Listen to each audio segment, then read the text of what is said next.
Now इसी redemption of debenture में हम सेकेंड जो टाइप देखेंगे वो है issued at par and redeemed at premium. Redeemed at premium, ठीक है। एक चीज हमेशा याद रखना, जो रिडम्पशन ऑफ डिबेंचर है वो कभी भी डिस्काउंट में नहीं होगा। क्यों नहीं होगा? बिकॉज आप भी सोचो कि इन्वेस्टर हो और कोई कंपनी आपको ऐसा बोल रहा है कि मैं आपसे 1 लाख रुपए लूंगा और आपको लौटाते समय 80,000 लौटाऊंगा। सो ऑब्वियस सी बात है, maximum investors would try to say no, ठीक है। अब जो रेयरेस्ट बच गए, अब उनके दिमाग में क्या चल रहा किसको पता, ठीक है। But most of the cases में redemption at discount is not possible, ठीक है। Always there will be two chances, either redemption at par or redemption at premium, but redemption at discount ये नहीं हो सकता, ठीक है। तो issued at par, अब issued at par का तो एंट्री यहीं पे जो था वही एंट्री को हम यहाँ पे लिखेंगे, ठीक है।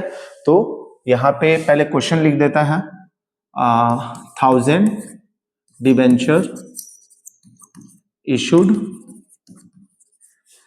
at ₹100 and redeemed at 10% premium. 10% premium. तो पहला जो एंट्री होगा वो क्या होगा?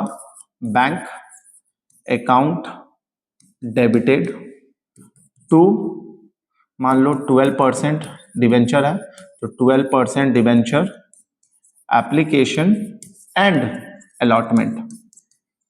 तो हमने किस में इशू किया है? पार में इशू किया है। तो कितना शेयर्स डिबेंचर है? 1000। तो 1000 इंटू 100 कितना हो गया? 1 लाख। 1 लाख 1 लाख। लेकिन जब पैसे लौटाए गए तो किसमें लौटाए गए? प्रीमियम में।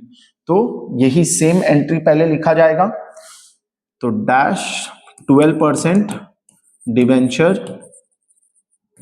एप्लीकेशन एंड अलॉटमेंट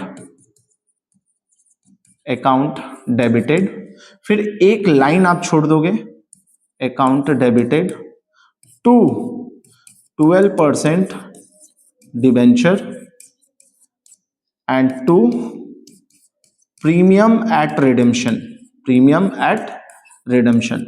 अब ये प्रीमियम एट रिडेम्पशन को अपना प्रॉफिट मत मान लेना, ये वो पैसा है जो हमें सामने वाले को क्या करना है? रीपे करना है, ठीक है। So it is not some kind of profit और capital reserve for us, it is a kind of loss.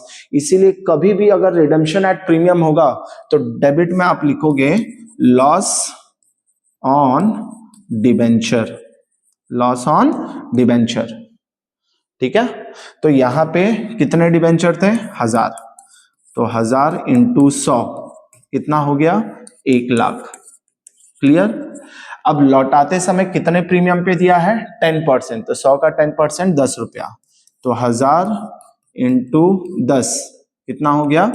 10,000। अब ये जो 10,000 है ये हमारे लिए क्या है? लॉस। ये हमारे लिए क्या है? लॉस। तो इसी अमाउंट को तुम डेबिट में भी लिख दोगे। कहां पे लिख दोगे? डेबिट में, ठीक है। और यहां पे जो पैसा आया था वो कितना आया था? 1 लाख। तो यहां पे आप लिख दोगे same as it is 1 lakh rupees, ठीक है। तो इसमें एकाध सिर्फ इसको छोड़कर बाकी सब सेम एज इट इज है।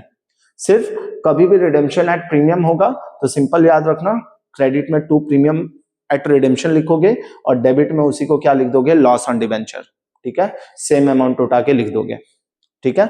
यहां पे 12% डिबेंचर, तो हमने कितना इशू किया था? 1000। कितने रुपए पे? 100 रुपए पे। तो वहां पे लिख दिया हमने 1 लाख, ठीक है। सो ये आपको कैलकुलेशन मिल जाएगा, ठीक है। तो हमने 2 केसेस पढ़ लिए। Case 1 issued at par and redemption at par, दूसरा issued at par and redemption at premium, ठीक।